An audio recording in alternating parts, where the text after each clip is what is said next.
कहानी की शुरुआत समुद्र के बीच बसे एक रहस्यमयी टापू से हुई, जहां हमें एक विशाल स्टेडियम लोगों से खचाखच भरा दिखाई दिया। वहां मौजूद सभी लोगों की नजरें सामने खड़े स्टाफ पर टिकी थीं। तभी स्टाफ के इशारे पर 3 मीटर लंबी एक बड़ी शार्क धीरे धीरे चारे के तौर पर ऊपर खींच कर लाई गई। तभी वहां बैठे लड़के को समझ आ गया कि अभी कुछ बड़ा होने वाला है। उसने तुरंत अपने बड़े भाई को देखने के लिए कहा और जैसे ही उसका भाई सिर उठाकर देखने लगा, उसी पल पानी के अंदर से एक विशाल जीव अचानक बाहर निकल आया।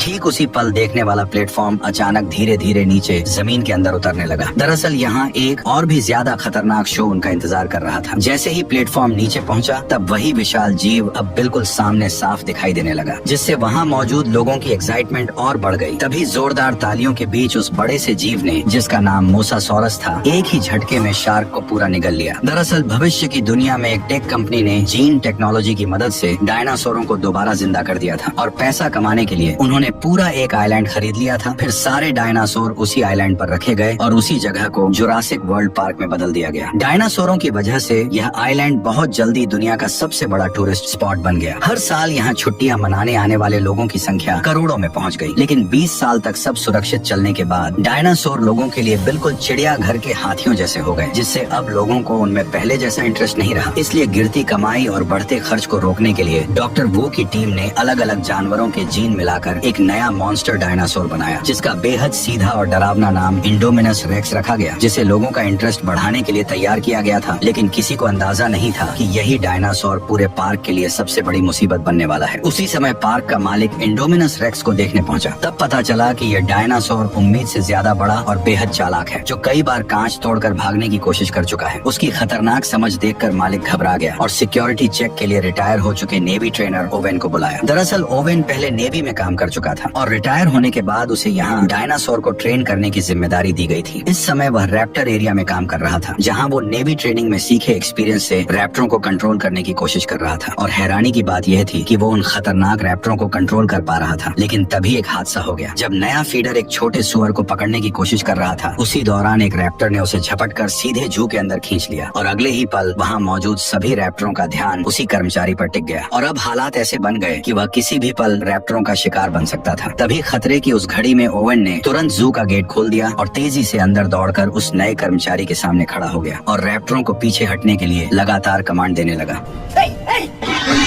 काफी कोशिशों के बाद ओवेन के साथी कर्मचारी को बाहर खींचने में कामयाब हो गए। लेकिन उसी वक्त रैप्टर नीचे झुककर शिकार की पोजीशन में आ गए, जिससे ओवेन को समझ आ गया कि अब उसकी जान खतरे में आ चुकी है। इसलिए वह एक तरफ कमांड देता रहा और दूसरी तरफ धीरे धीरे पीछे हटता गया। फिर जैसे ही गेट बंद होने ही वाला था, वह अचानक एक रोल मारकर ठीक समय पर बाहर निकल आया और इस तरह उसकी जान बच गई। इसके बाद क्लेरा ओवेन को इंडोमिनस रेक्स के पास ले गई और बताया कि यह टी रेक्स के जीन से बना एक सीक्रेट हाइब्रिड है, जो बचपन से अकेले पला है। यह सुनकर ओवेन ने चेतावनी दी कि अकेलापन उसे खतरनाक बना सकता है, इसलिए उसने तुरंत डायनासोर को दिखाने को कहा। लेकिन हैरानी की बात यह थी कि खाना डालने के बाद भी इंडोमिनस कहीं दिखाई नहीं दिया, जिससे सब बेचैन हो गए। और सबसे अजीब बात यह थी कि मॉनिटरिंग सिस्टम भी किसी तरह का हीट सिग्नल पकड़ नहीं पा रहा था, जैसे वह विशाल दानव अचानक हवा में गायब हो गया हो। तभी ओवेन की नजर दीवार पर पड़े बड़े बड़े पंजों के निशानों पर गई और इससे अंदाजा लगाया गया कि शायद इंडोमिनस दीवार पार करके बाहर निकल गया है। ये सुनते ही क्लेरा का चेहरा पीला पड़ गया। उसने तुरंत कंट्रोल सेंटर लौटने का फैसला किया और रास्ते में ही टीम को अलर्ट रहते हुए इंडोमिनस के शरीर में लगी लोकेशन चिप तुरंत ट्रैक करने को कहा। दूसरी तरफ पार्क के अंदर मौजूद ओवेन और गार्ड दीवार के पास जाकर ये देखने लगे कि आखिर इंडोमिनस बाहर कैसे निकला। लेकिन तभी कंट्रोल सेंटर से एक डरावनी खबर आई कि लोकेशन चिप दिखा रही है कि इंडोमिनस अभी भी अंदर ही है। ये सुनते ही सबके होश उड़ गए, क्योंकि उस समय तीनों लोग अभी भी उन्हीं पंजों के निशानों को ध्यान से देख रहे थे। कंट्रोल रूम के स्टाफ ने तुरंत गार्ड को फोन करके उन्हें जल्दी से वहाँ से निकलने के लिए कहा। ओवेन ने जैसे ही यह सुना, वह तुरंत मुड़कर अंदर वाले गेट की तरफ दौड़ पड़ा। लेकिन तभी आखिरी गार्ड ने देखा कि इंडोमिनस ठीक उस ओर बढ़ रहा है जिधर ओवेन भाग रहा था। तभी इस अफरा तफरी में अचानक डायनासोर ने एक गार्ड पर हमला कर दिया। घबराकर दूसरा गार्ड दीवार के पास बने गेट तक पहुंचा और उसे तुरंत खोल दिया। जब उसने देखा कि उसका साथी इंडोमिनस के हाथों मारा जा चुका है, तो डर के मारे वो घबरा गया और बिना सोचे समझे भागकर गेट के बाहर निकल गया। उधर ओवेन भी पूरी ताकत से दौड़ता रहा और आखिरकार गेट बंद होने से ठीक पहले बाहर निकलने में कामयाब हो गया। लेकिन इंडोमिनस ने गेट में बची छोटी सी दरार का फायदा उठाया और जोरदार टक्कर मारकर पूरा गेट तोड़ दिया और वो भी बाहर निकल आया। इस खतरनाक पल में ओवेन ने तुरंत जमीन पर स्लाइड मारकर खुद को एक कार के नीचे छुपा लिया और फिर बिना देर किए पीछे मुड़कर उस डायनासोर की हर हरकत पर नजर रखने लगा। उसके भारी कदमों की आवाज से उसे पता चला कि इंडोमिनस अब गार्ड की ओर बढ़ रहा है। उस समय कार के पीछे छिपा गार्ड इतना डरा हुआ था कि उसकी सांसें तक अटक चुकी थी। इसी बीच इंडोमिनस किसी राक्षस की तरह सामने आया और गार्ड को एक ही झटके में जिंदा निकल गया। अपनी जान बचाने के लिए ओवेन ने जल्दी से कार के फ्यूल टैंक को काट दिया और पेट्रोल बहने दिया ताकि उसकी गंध इंडोमिनस को कंफ्यूज कर दे और वह उसे सूंघ न पाए। और सच में कुछ ही देर बाद इंडोमिनस को उसकी मौजूदगी का पता नहीं चला और एक जोरदार दहाड़ लगाकर अचानक वहाँ से चला गया। लेकिन अब वह खतरनाक डायनासोर इंसानी कैद से बाहर निकल चुका था, जिस वजह से कंट्रोल रूम में बैठे सभी लोग घबरा गए। उसी वक्त उन्हें पता चला कि इंडोमिनस लगभग 5000 मीटर दूर विजिटर एरिया की तरफ बढ़ रहा है, जहाँ करीब 20,000 लोग मौजूद हैं। ये सुनते ही क्लेरा ने उस एरिया में अलार्म बजाने की तैयारी की, लेकिन तभी पास खड़े मालिक ने उसे तुरंत रोक दिया, क्योंकि चेतावनी जारी होते ही पूरा पार्क बंद करना पड़ता और सिक्योरिटी पर सवाल उठ जाते, जिससे पार्क बंद होने तक की नौबत आ सकती थी। इसलिए मालिक को भरोसा था कि सिक्योरिटी टीम उस डायनासोर को संभाल लेगी। उसी समय सोल्जर्स की टीम उस जगह पहुंच चुकी थी जहां ट्रैकिंग चिप इंडोमिनस की लोकेशन दिखा रही थी, लेकिन वहां पहुंचने के बाद भी उन्हें इंडोमिनस कहीं दिखाई नहीं दिया। तभी टीम लीडर ने देखा कि जमीन पर पड़ा ट्रैकर इंडोमिनस के शरीर से निकाल दिया गया है। उसी पल अचानक कुछ खून की बूंदें रहस्यमय तरीके से उसके हाथ पर गिरने लगी। ये देखते ही सभी लोग डर कर ऊपर देखने लगे और जो नजारा उन्होंने देखा उसने सबको हैरान कर दिया। दरअसल इंडोमिनस ने गिरगिट के जीन की मदद से खुद को आसपास के माहौल में पूरी तरह छिपा लिया था। ये देखते ही टीम लीडर भागने ही वाला था कि उसी पल इंडोमिनस ने उसे पकड़ लिया। बाकी सभी गार्ड तुरंत अपनी स्टन गन उठाकर उस पर फायर करने लगे, लेकिन अगले ही पल इंडोमिनस ने अपने भारी पैर से टीम लीडर को कुचलकर मौत के घाट उतार दिया। बाकी गार्ड उसे रोकने के लिए आगे बढ़े और लगातार इलेक्ट्रिक शॉट मारते रहे, लेकिन इंडोमिनस ने एक एक करके सभी को बेरहमी से मार गिराया और 1 मिनट से भी कम समय में कई लोग अपनी जान गंवा बैठे। ये खबर मिलते ही ओवन ने गुस्से में क्लेरा को चेतावनी दी कि इंडोमिनस एक ऐसा मॉन्स्टर है जिसे खुद भी नहीं पता कि वह असल में क्या है, और अगर वह जंगल से बाहर निकल गया तो वह हर जिंदा चीज को मारना शुरू कर देगा, क्योंकि ऐसा करके ही वह जिंदा रह सकता है। इसलिए उसे रोकने के लिए असली हथियारों का इस्तेमाल करना ही पड़ेगा। लेकिन क्लेरा अपने मेहनत से बनाए इस पार्क को जंग का मैदान बनते नहीं देखना चाहती थी। इसी वजह से उसने ओवन की सलाह को नकार दिया। ये सुनकर ओवन गुस्से में कंट्रोल रूम से बाहर चला गया, लेकिन पार्क में मौजूद 20,000 से ज्यादा लोगों की सेफ्टी के लिए क्लेरा ने आखिरकार पूरे पार्क में अलार्म बजा दिया। उसी समय दोनों भाई पार्क के एक प्रोजेक्ट का मजा लेने जा रहे थे और जैसे ही उनकी टूर कार स्टार्ट हुई उसी पल स्टाफ को खतरे की चेतावनी मिल गई। इसलिए उन्होंने तुरंत बाकी सभी टूर कारों को रोक दिया। लेकिन अजीब बात यह थी कि दोनों भाइयों की कार नहीं रुकी और वह धीरे धीरे पार्क के अंदर की ओर बढ़ती चली गई। इस इलाके में कई तरह के शाकाहारी डायनासोर खुलेआम घूम रहे थे, जैसे 3 सींग वाला ट्राइसेराटॉप्स, बड़े बड़े हड्डी जैसे प्लेट वाले स्टेगोसोरस और वहीं लंबी गर्दन वाला ब्रैकियोसोरस। ये सभी डायनासोर काफी शांत थे, लेकिन तभी टूर कार के अंदर अचानक एक चेतावनी सुनाई दी, जिसमें बताया गया कि सिस्टम में गड़बड़ी आ गई है और गाड़ी अब अपने आप होटल की तरफ वापस लौटेगी। लेकिन बड़ा भाई लौटना नहीं चाहता था। ऊपर से दोनों पार्क की ऑपरेशन मैनेजर क्लेरा के भतीजे थे, इसलिए उनके पास एक खास एक्सेस वाला रिस्टबैंड था। इसी वजह से उसने सीधे सिस्टम को कंट्रोल कर लिया और अपने छोटे भाई को लेकर पार्क के और अंदर की तरफ बढ़ गया। उधर क्लेरा को भी अचानक अपने भतीजों की याद आई और उसने तुरंत बड़े भतीजे को फोन मिलाया, लेकिन उसी समय नेटवर्क चला गया। इसलिए उसने घबराकर स्टाफ से पूछा कि क्या सभी टूर कार वापस लौट आई हैं। जांच करने पर पता चला कि बस एक ही टूर कार अभी तक वापस नहीं आई थी और वही कार उसके दोनों भतीजों की थी। ये सुनते ही क्लेरा घबरा गई और तुरंत रेस्क्यू टीम को वहाँ जाने को कहा, लेकिन रेस्क्यू टीम पहले से ही व्यस्त थी, इसलिए मजबूरी में उसे ओवेन के पास जाकर मदद मांगनी पड़ी। उधर दोनों भाई पार्क के टूर एरिया के आखिरी हिस्से तक पहुँच चुके थे और तभी उन्होंने देखा कि सामने की फेंस किसी ताकतवर चीज ने तोड़ दी थी। जब उन्हें आगे जाने का रास्ता दिखा तो बड़ा भाई कार को तुरंत अंदर ले गया। थोड़ी देर बाद वे एक घने जंगल वाले इलाके में पहुंचे जहां कई एंकाइलोसोरस घूम रहे थे और पहली नजर में उन्हें 4 ही दिखाई दे रहे थे, लेकिन छोटे भाई ने जोर देकर कहा कि वहां 5 हैं। इसलिए बड़े भाई ने फिर से ध्यान से गिनती शुरू की। तभी उन्हें समझ आया कि कार के कांच में जो परछाई दिख रही है वह असल में 5वां नहीं बल्कि उनके पीछे खड़ा इंडोमिनस रेक्स है, जो चुपचाप उनके पास आ चुका था। उसने जोरदार दहाड़ मारते हुए कार को लात मार दी, जिससे दोनों भाई कार के साथ कई फीट दूर पहुंच गए। जैसे ही बड़ा भाई घबराकर कोई नाकाम कोशिश करने वाला था, तभी एक एंकाइलोसोरस की भारी पूंछ कार से टकराई और गाड़ी उलटकर दूर जा गिरी। इंडोमिनस रेक्स ने सोचा कि एंकाइलोसोरस उसका शिकार छीन रहा है, इसलिए उसने तुरंत उस पर हमला कर दिया और दोनों के बीच जबरदस्त लड़ाई शुरू हो गई। जब उसने एंकाइलोसोरस को काटने की कोशिश की तो उसकी मजबूत खाल की वजह से उसके दांत अचानक हिलने लगे। गुस्से में उसने अपने नुकीले पंजों से एंकाइलोसोरस की पीठ पर गहरा वार किया और आखिरकार उसे पलटकर एक ही झटके में मार डाला। ये सब देखकर दोनों भाई डर से कांप उठे और उसी वक्त क्लेरा का का फोन फिर से बज उठा। फोन की आवाज सुनते ही इंडोमिनस को अचानक कार के अंदर मौजूद शिकार का ध्यान आया और थोड़ी देर उसे घूरने के बाद उसने अपने पंजे से कार को जकड़ लिया। फिर उसने अपना विशाल मुंह खोलकर सीधे उसे निगलने की कोशिश की, लेकिन जब ऐसा करने में उसे मुश्किल हुई तो उसने चालाकी दिखाई। उसने कार को दांतों से पकड़कर जोर जोर से जमीन पर पटकना शुरू कर दिया। कांच टूटने ही वाला था कि तभी बड़े भाई ने मौका देखकर अपनी सीट बेल्ट खोल दी और छोटे भाई को पकड़कर कार से बाहर निकल आया। लेकिन उनकी यह हरकत इंडोमिनस की तेज आंखों से छिप नहीं सकी और उसने तुरंत उनका पीछा करना शुरू कर दिया। खुशकिस्मती से सामने एक छोटा सा झरना था, लेकिन इंडोमिनस ने पास आते ही अपना विशाल मुंह खोला। तभी दोनों भाई सही समय पर झरने में कूदकर उसकी पकड़ से बच निकले। उसी समय क्लेरा भी जंगल में पहुंच गई, लेकिन कुछ ही देर में उसे समझ आ गया कि यहाँ हालात पूरी तरह बदल चुके हैं। चारों तरफ इंडोमिनस के हाथों मारे गए डायनासोरों की लाशें बिखरी पड़ी थी। ये देखकर ओवेन को और भी यकीन हो गया कि इंडोमिनस किसी भी चीज को जिंदा छोड़ने वाला नहीं है। कुछ ही देर में उन्हें वह टूर कार मिल गई जिसमें दोनों भाई बैठे थे। लेकिन जब क्लेरा ने टूटी हुई कार और जमीन पर पड़ा मोबाइल देखा तो उसे लगा कि उसके भतीजों को इंडोमिनस खा चुका है। ये सोचकर वह बुरी तरह टूट गई। तभी ओवेन ने जमीन पर उभरे पैरों के निशान देखे जो उन्हें झरने तक ले गए। वहाँ पहुंचकर उसने अंदाजा लगाया कि लड़के जिंदा हैं और शायद यहाँ से बचकर निकल गए हैं। ये सुनकर क्लेरा को थोड़ी राहत मिली, लेकिन उसी समय कंट्रोल रूम में बैठे स्टाफ को एक और खतरनाक बात पता चली कि पार्क के अलार्म की वजह से 20,000 से ज्यादा लोग अब रिजॉर्ट एरिया में इकट्ठा हो चुके हैं और इंडोमिनस ज्यादा से ज्यादा शिकार करने के लिए तेजी से उसी रिजॉर्ट की तरफ बढ़ रहा है, जिससे साफ था कि एक बहुत बड़ी तबाही होने वाली है। मजबूरी में पार्क के मालिक ने आखिरकार फैसला किया कि उसे भारी हथियारों का इस्तेमाल करना पड़ेगा, लेकिन स्टाफ की कमी होने की वजह से मालिक खुद हेलीकॉप्टर उड़ाकर भारी हथियारों के साथ इंडोमिनस का शिकार करने निकल पड़ा। जब टीम ने इंडोमिनस को ढूंढ लिया तो बिना किसी देरी के उस पर फायरिंग शुरू कर दी। तेज फायरिंग के चलते इंडोमिनस रेक्स सीधे फ्लाइंग डायनासोर के एरिया में घुस गया, जहां 50 इंच और 100 इंच के फ्लाइंग डायनासोर इधर उधर भागने लगे, जिससे पूरे टापू पर हड़कंप मच गया। तभी फायरिंग कर रहे सैनिकों में से एक को उड़ते हुए डायनासोर ने बाहर खींच लिया और दूसरा डायनासोर के कांच से टकराते ही मारा गया। तभी हेलीकॉप्टर धीरे धीरे कंट्रोल खोकर नीचे गिरने लगा और हमारे अमीर किरदार इरफान खान अपनी जान गंवा बैठे। तभी अचानक वे सभी डायनासोर उड़ते हुए सामने आ गए। उन्हें पास आते देख ओवेन तुरंत क्लेरा के साथ मिलकर जंगल की ओर भागने लगा। उधर दोनों भाई सुनसान पड़ी कार की मदद से जंगल से बाहर निकल रहे थे, लेकिन छोटे भाई ने देखा कि पंख वाले डायनासोर उनके पीछे पीछे आ रहे हैं। खतरे को भांपते ही उसने बड़े भाई को जल्दी से कार चलाने को कहा। आखिरकार वे पार्क के एंट्री गेट तक पहुंच गए और वहां के स्टाफ ने उन्हें देख लिया। अपने भतीजे का मैसेज मिलने पर क्लेरा और ओवेन भी जंगल से बाहर निकले और एक कार पाकर उन्होंने तय किया कि वे रिसोर्ट में मिलेंगे। इस बीच पार्क की सभी राइड्स तुरंत बंद कर दी गई और सभी विजिटर मजबूर होकर रिसोर्ट में वहीं रुक गए। तभी पब्लिक ब्रॉडकास्ट से इमरजेंसी नोटिस आया और लोगों को तुरंत छुपने के लिए कहा गया। शुरुआत में लोग नहीं समझ पाए कि क्या हो रहा है, लेकिन जैसे ही उन्होंने आसमान में उड़ते पंख वाले डायनासोर देखे तो उन्हें सब समझ में आ गया। घबराकर सभी लोग इधर उधर भागने लगे, लेकिन पंख वाले डायनासोर इतने तेज थे कि जल्दी ही लोगों के सामने पहुंच गए और हमला शुरू कर दिया। पार्क में हर जगह चीख पुकार सुनाई देने लगी। इसी बीच दोनों भाई रिसोर्ट तक पहुंच गए और क्लेरा की असिस्टेंट से टकरा गए, लेकिन बदकिस्मती से असिस्टेंट जैसे ही उन्हें दूर ले जाने वाली थी तभी एक पंख वाला डायनासोर उसे पकड़ कर ले गया और उसे झील में फेंक दिया। लेकिन डायनासोर को पता नहीं था कि यह मोसासोरस का इलाका है और अनजाने में वे सभी पानी में उतरकर लगातार महिला पर हमला करते रहे। दोनों भाई ये सब देखकर पूरी तरह डर चुके थे। जैसे ही पंख वाले उड़ने की कोशिश करने लगे तभी मोसासोरस अचानक मुंह खोलते हुए पानी से बाहर आया और लड़की को डायनासोर के साथ निकल गया। ये देखकर घबराए हुए दोनों भाई जान बचाने के लिए छुपने की जगह ढूंढने लगे, लेकिन तभी सिक्योरिटी टीम मौके पर पहुंच गई और उन्होंने ट्रैंक्विलाइजर गन से फायर करके फ्लाइंग डायनासोरों को कुछ समय के लिए पीछे हटने पर मजबूर कर दिया, जिससे रिजॉर्ट एरिया को थोड़ी राहत मिल गई। लेकिन अभी हालात और भी बिगड़ने वाले थे, क्योंकि मिलिट्री ऑफिसर के आते ही उसने सारा कंट्रोल अपने हाथ में ले लिया और मौका मिलते ही अपना असली प्लान शुरू कर दिया। असल में वो रैप्टरों की मदद से उस खतरनाक डायनासोर का शिकार करना चाहता था, ताकि साबित किया जा सके कि ये रैप्टर मिलिट्री के लिए एक हथियार बन सकते हैं। जब ओवेन को ये पता चला तो वह तुरंत वहाँ पहुँचा और गुस्से में ऑफिसर को जोरदार मुक्का मार दिया, क्योंकि इन रैप्टरों को उसने बचपन से पाला था और वह उन्हें किसी खतरनाक मिशन में नहीं झोंकना चाहता था। लेकिन अब पूरे पार्क में मौजूद 20,000 लोगों की जान दांव पर थी, इसलिए काफी सोचने के बाद आखिरकार ओवेन को भी इस मिशन के लिए मजबूर होकर हाँ करनी पड़ी। उन्होंने इंडोमिनस रेक्स को पकड़ने के लिए एक तरह का हाइड एंड सीक गेम खेलने का फैसला किया। प्लान यह था कि पहले रैप्टर अपनी तेज सूंघने की ताकत से इंडोमिनस का पता लगाएंगे और आर्मी उनकी पीछे पीछे रहकर सही मौके पर भारी हथियारों से हमला करेंगे। उधर क्लेरा को डर था कि दोनों भाई फिर कहीं भाग न जाएं, इसलिए उसने उन्हें एक सुरक्षित कंट्रोल ट्रेन के अंदर बैठा दिया और खुद सामने बैठकर इस पूरे ऑपरेशन को मॉनिटर करने लगी। तैयारी पूरी होने के बाद ओवेन ने इंडोमिनस के मांस का एक टुकड़ा निकाला, फिर उसने वह मांस रैप्टरों को सूंघाया और जब सभी रैप्टर तैयार हो गए तब ओवेन ने आखिरकार उनके पिंजरे खोल दिए। इसके बाद हथियारों से लैस सैनिक भी उनके पीछे पीछे जंगल के अंदर बढ़ने लगे। पूरा दल रैप्टरों के पीछे तेजी से घने जंगल में आगे बढ़ता गया और आखिरकार एक सुनसान जगह पर अचानक रैप्टर रुक गए। सभी सैनिक तुरंत सतर्क हो गए और अपने हथियार सामने की ओर तान दिए, लेकिन उन्हें यह बिल्कुल अंदाजा नहीं था कि अगले ही पल कुछ बेहद अजीब होने वाला है। इसी टेंशन भरे माहौल में अचानक एक विशाल जीव धीरे धीरे जंगल से बाहर आने लगा और देखते ही देखते इंडोमिनस रेक्स सबके सामने आ खड़ा हुआ। ओवेन का प्लान था कि ट्रेन किए हुए रैप्टर इस डायनासोर पर हमला करेंगे, लेकिन हैरानी की बात यह थी कि दोनों तरफ के डायनासोर अचानक एक दूसरे को घूरने लगे, जैसे कोई अजीब बातचीत हो रही हो। रैप्टरों ने तुरंत हमला नहीं किया, बल्कि उन्होंने इंसानों की मौजूदगी को ही इंडोमिनस के सामने जाहिर कर दिया। ये देखकर ओवन को भी कुछ गड़बड़ होने का एहसास हुआ। उसे अचानक समझ आया कि इंडोमिनस के शरीर में शायद रैप्टर का डीएनए भी मिला हुआ है। इसी वजह से वह रैप्टरों के साथ किसी तरह से बात कर पा रहा है। कंट्रोल रूम में बैठा ऑफिसर यह देखकर घबरा गया। उसने तुरंत सभी सैनिक को फायरिंग का ऑर्डर दे दिया। यहीं से हालात पूरी तरह बिगड़ गए, क्योंकि जिस प्लान से इंडोमिनस को खत्म करना था उसी ने रैप्टरों को इंसानों के खिलाफ खड़ा कर दिया। लेकिन जब सैनिकों ने देखा कि डायनासोर जंगल की तरफ भाग रहे हैं तो वे भी उनके पीछे दौड़ पड़े। कुछ ही मिनटों के अंदर पूरी टीम लगभग रैप्टरों के हमले में खत्म हो गई और यह सब देखकर क्लेरा बुरी तरह घबरा गई। तभी सामने से एक सैनिक आया जो अभी अभी रैप्टरों से जान बचाकर भागा था, लेकिन जैसे ही वह कार में बैठने वाला था तभी एक रैप्टर ने पीछे से उस पर हमला कर दिया। ये नजारा देखकर कार में बैठे दोनों भाई घबरा गए। हालत बिगड़ते देख क्लेरा ने तुरंत कार स्टार्ट की और वहाँ से तेजी से निकलने लगी, लेकिन तभी दूसरी तरफ से एक और रैप्टर अचानक उनकी तरफ दौड़ता हुआ आ गया। कार का दरवाजा खुला हुआ था और किसी भी पल रैप्टर उन तक पहुँच सकता था। घबराकर उन्होंने पास पड़े कंटेनर उठाए और उन्हें कार के बाहर फेंकना शुरू कर दिया ताकि रैप्टर का रास्ता रुक जाए, लेकिन रैप्टर बड़ी आसानी से उनसे बचते हुए गाड़ी का पीछा करते रहे। क्लेरा ने कांच में देखा कि रैप्टर तेजी से उनके करीब आता जा रहा है, इसलिए उसने अचानक स्टीयरिंग घुमाया और कार से जोरदार टक्कर मारकर रैप्टर को गिरा दिया। लेकिन उसी समय दूसरी तरफ से एक और रैप्टर दोनों भाइयों के बिल्कुल करीब पहुंच गया। घबराकर दोनों ने इलेक्ट्रिक स्टिक से उस पर वार कर दिया। ठीक उसी वक्त ओवेन भी वहां पहुंच गया। फिर सभी लोग जल्दी से कंट्रोल रूम की तरफ निकल पड़े। उधर कंट्रोल रूम में मौजूद ऑफिसर ने जब देखा कि ऑपरेशन पूरी तरह फेल हो चुका है तो वह गुस्सा होने के बजाय और भी खुश होकर लैब पहुंच गया। पर जब ओवेन और बाकी लोग भी लैब में पहुंचे तो वे हैरान रह गए, क्योंकि वहां के सारे कर्मचारी पहले ही हेलीकॉप्टर से भाग चुके थे। तभी डॉक्टर के प्राइवेट ऑफिस में उन्हें इंडोमिनस के जीन का असली राज पता चला। असल में इस मॉन्स्टर के अंदर दर्जनों अलग अलग जीवों के जीन मिलाए गए थे। ये सच सामने आने के बाद ऑफिसर भी बाहर आ गया। उसने साफ साफ बताया कि यह सब उसी का प्लान था और उसी की वजह से इतना खतरनाक जानवर बनाया गया था। लेकिन इससे पहले कि वह अपनी बात खत्म कर पाता, रैप्टरों का झुंड अचानक उस जगह पर पहुंच गया और अगले ही पल एक रैप्टर सीधे ऑफिसर की तरफ बढ़ गया। डर के मारे ऑफिसर ने तुरंत वही तरीका अपनाने की कोशिश की जो ओवेन रैप्टरों को ट्रेन करते समय अपनाता था, लेकिन तभी रैप्टर ने उस पर हमला कर दिया। ये देखकर ओवेन, क्लेरा और बच्चों के साथ तुरंत लैब से भाग निकला। तभी अचानक बाकी बचे 3 रैप्टर दौड़ते हुए उनके सामने आ खड़े हुए और उन्हें चारों तरफ से घेर लिया। इन रैप्टरों में एक के शरीर पर नीली धारियां थी और उसका नाम ब्लू था, जो इस पूरे झुंड की लीडर थी। ओवेन ने उसकी आंखों में देखा और समझ गया कि वह उसकी दुश्मन नहीं है, इसलिए उसने तुरंत उसके सिर से कंट्रोल वाला उपकरण हटा दिया। तभी अचानक इंडोमिनस भारी कदमों के साथ वहां आ पहुंचा और धीरे धीरे उनकी तरफ बढ़ने लगा। लेकिन इसके बाद जो हुआ वह किसी ने नहीं सोचा था। इंडोमिनस ने रैप्टरों को इंसानों पर हमला करने का आदेश देने की कोशिश की, लेकिन ब्लू ने अचानक मुड़कर ओवन की तरफ देखा, जैसे उसे कुछ याद आ गया हो, और उसने इंसानों पर हमला करने के बजाय ओवन को भागने का इशारा किया। इसके बाद उसने इंडोमिनस की तरफ मुड़कर गुस्से में जोरदार दहाड़ लगाई। ये देखकर इंडोमिनस और भी ज्यादा भड़क गया। उसने अपनी भारी पूंछ घुमाकर ब्लू को कई मीटर दूर फेंक दिया, लेकिन जैसे ही पीछे खड़ी उसकी दोनों बहनों ने अपने लीडर को लड़ते देखा तो उन्होंने तुरंत पलटकर जबरदस्त हमला शुरू कर दिया। लेकिन इंडोमिनस रेक्स का विशाल शरीर और उसकी खतरनाक ताकत के सामने उनका हमला बेहद कमजोर साबित हुआ और देखते ही देखते दोनों रैप्टर लड़ते लड़ते मारी गई। इसी बेहद खतरनाक पल में क्लेरा के दिमाग में अचानक एक आइडिया आया। उसने तुरंत कंट्रोल रूम में मौजूद अपने साथी से कांटेक्ट करके नंबर 9 वाले बाड़े को खोलने को कह दिया, क्योंकि इस वक्त उन्हें इस ताकतवर डायनासोर को खत्म करने के लिए उससे भी ज्यादा ताकतवर डायनासोर की सख्त जरूरत थी। जैसे ही बाड़ा खुला तो वही पहला खतरनाक टी-रेक्स बाहर निकला, जिसे 20 साल पहले तैयार किया गया था। क्लेरा चालाकी से जल्द ही टी-रेक्स को इंडोमिनस रेक्स के सामने ले आई और यहीं से दोनों दानवों के बीच की भयानक जंग शुरू हो गई। जब टी-रेक्स ने इस अजीब हाइब्रिड से आमने सामने टक्कर ली तो उसने इंडोमिनस रेक्स को याद दिला दिया कि यहाँ का असली बॉस कौन है। लेकिन जबरदस्त लड़ाई के दौरान ताकत के फर्क और इंडोमिनस रेक्स के बेहद खतरनाक पंजों की वजह से बूढ़ा टी-रेक्स धीरे धीरे कमजोर पड़ने लगा। ठीक उसी खतरनाक पल में ब्लू दोबारा लौट आई और बिना देर किए लड़ाई में कूद पड़ी। उसके फुर्तीले शरीर ने पल भर में इंडोमिनस रेक्स का ध्यान भटका दिया और इसी वजह से टी-रेक्स को हमला करने का मौका मिल गया। उसने खुद को संभालते हुए ब्लू के साथ मिलकर इंडोमिनस रेक्स पर घातक हमला कर दिया। आखिरकार दोनों की मदद की बदौलत टी-रेक्स को सही मौका मिल गया और उसने पूरी ताकत से इंडोमिनस रेक्स को जोरदार झटके से दूर फेंक दिया। लेकिन इस भयानक टक्कर की गूंज ने तुरंत समुद्र के असली शिकारी का ध्यान खींच लिया और तभी विशाल मोसासॉरस अचानक पानी से बाहर उछल पड़ा। उसने बिजली की रफ्तार से इंडोमिनस रेक्स की गर्दन को अपने जबड़ों में जकड़ा और उसे गहरे समुद्र में घसीट ले गया। और इंडोमिनस रेक्स हमेशा के लिए टाटा गुड बाय